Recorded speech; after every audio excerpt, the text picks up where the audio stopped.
వర్ధిల్లు వెయ్యేళ్ళు జీవించు నూరేళ్ళు తరించే నీ వాళ్ళు స్మరిస్తూ అయినోళ్ళు నేల తల్లి గొంతు ఎత్తి పల్లెలన్నీ పల్లవించి తెలిపినాయి నీకు ఈ క్షణం జన్మదిన శుభాకాంక్షలే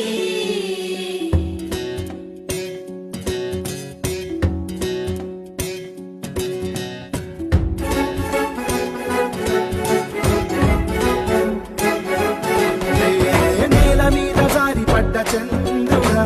మళ్ళీ జన్మ ఎత్తిన మహాత్ముడా నేల మీద జారి పడ్డ చంద్రుడా మళ్ళీ జన్మ ఎత్తిన మహాత్ముడా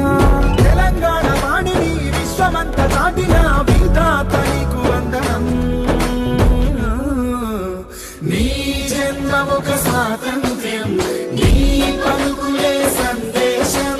నీ అడుగు ఆనందమయం మీద జారి పడ్డ చంద్రుడా మళ్ళీ జన్మ ఎత్తిన మహాత్మ